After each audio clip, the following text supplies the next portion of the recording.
7:47, seguimos hablando de este proyecto de ley que será radicado a las 10 de la mañana el día de hoy. Estará en cabeza del ministro del Interior, del ministro Alfonso Prada. Pues tenemos en línea a Juan Camilo Restrepo, exministro, exnegociador de paz con el ELN. Bienvenido, doctor Restrepo, a RCN Mundo. Buenos días. Buenos días, me place saludarlos a todos ustedes y a la audiencia. Hemos estado comentando varios aspectos que se han conocido del articulado del proyecto que va a radicar el gobierno a las 10 de la mañana del día de hoy por Secretaría de Cámara. Nos llama especialmente la atención el tema de la creación de regiones de paz y de comisionados de paz regionales que tendría la facultad el presidente de nombrarlos. Doctor Restrepo, ¿es este el camino para una paz total adecuado como lo quiere el presidente Gustavo Petro? Bueno, yo creo que lo primero, antes de hacer un pronunciamiento de fondo, es leer el articulado, leer la exposición de motivos y entender muy bien qué es y cuál es el diseño que tiene el gobierno en mente, porque no lo conocemos. Apenas ha habido unas pinceladas aquí y unas gotas homeopáticas allá de lo que es la paz total. De manera que primero que todo veamos cuál es el proyecto que se va a presentar, que tiene que explicarlo con mucha claridad y con mucha precisión el gobierno tratándose de un tema tan delicado.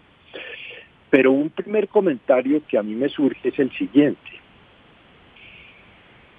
Hay que distinguir entre iniciar unas negociaciones con alguien, alzado en armas o no, y otra un cese al fuego. Un cese al fuego multilateral se ha llamado. ¿Por qué? Porque el cese al fuego implica que el ejército, la policía, las fuerzas de seguridad se quedan como estatuas fijas y no actúan contra aquellos con quienes se ha acordado un cese al fuego. Uno puede, y eso sería muy grave, uno puede iniciar unas conversaciones, si hay buen ánimo, puede hacerla, la paz hay que buscarla, pero eso no quiere decir que en el entretanto, mientras estas negociaciones avanzan, no pueda actuar las fuerzas de seguridad y las fuerzas militares.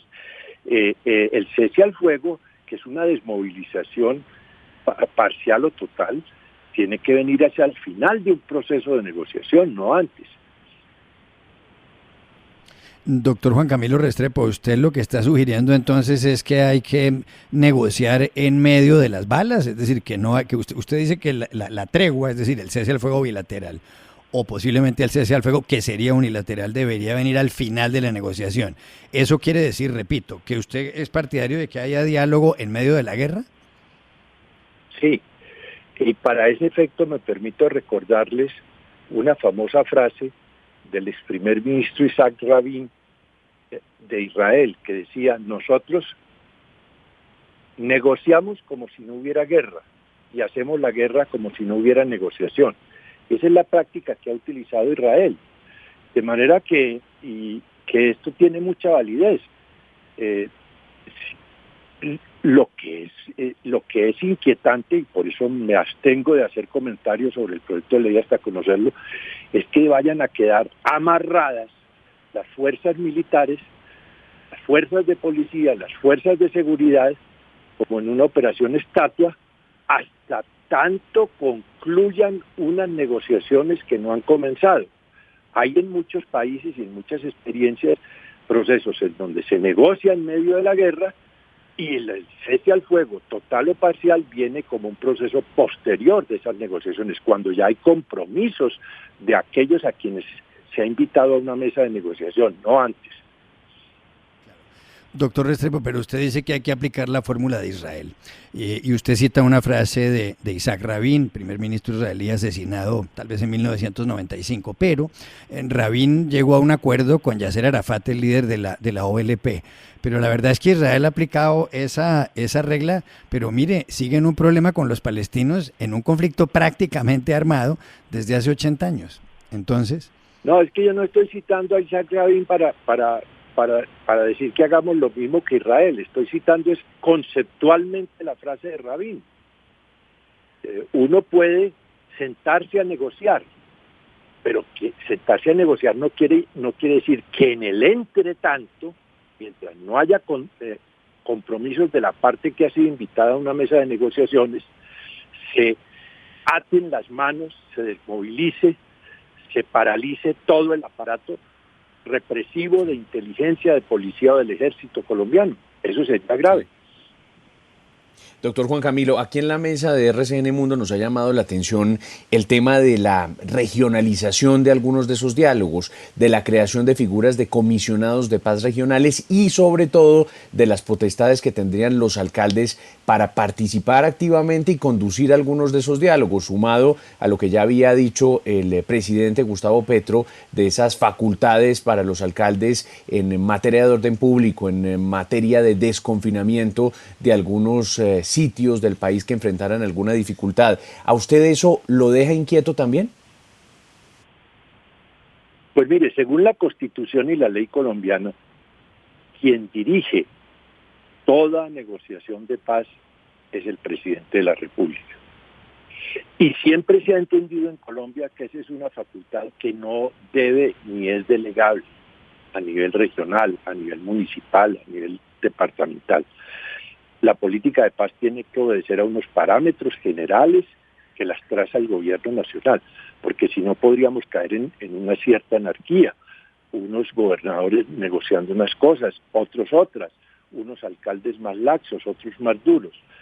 Entonces está bien que se mantenga informados a las entidades regionales, a los mandatarios regionales, que se les informe, pero eso no quiere decir que se vaya a delegar algo que siempre se ha entendido en Colombia que no es delegable, que es la centralización de la negociación de paz en cabeza del presidente de la República.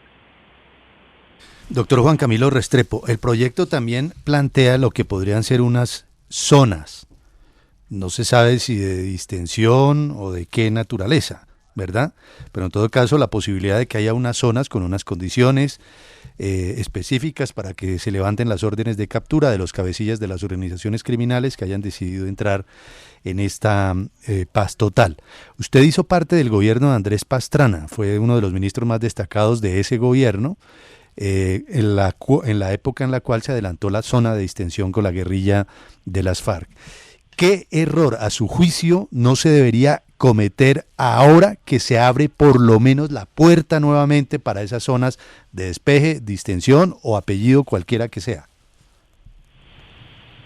Es que estas zonas de conversación, por eso decía, me siento un poco incómodo comentar con precisión sin conocer el proyecto de ley, pero una zona de negociación es un área.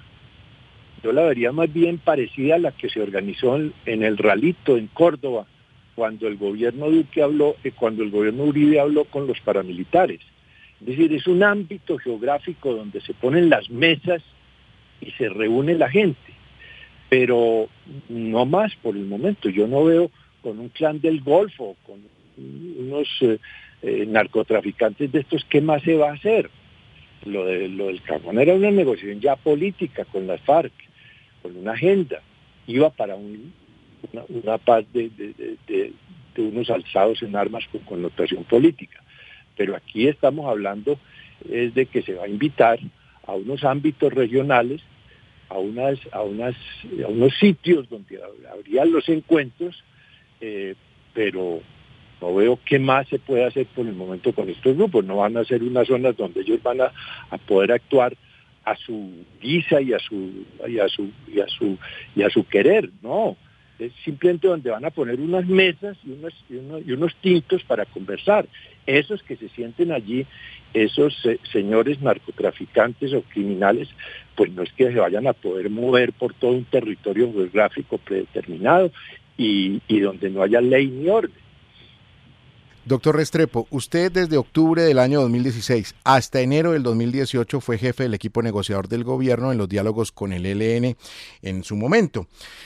En ese entonces, el ELN, y le hago la pregunta porque se ha conocido ese pronunciamiento de Antonio García en las últimas horas, donde ellos dicen que no reclutan a menores, que no es política del ELN y que los que llegan al ELN llegan voluntariamente. En ese momento, cuando usted fue jefe del equipo negociador, ¿cuál era la postura del ELN sobre los menores?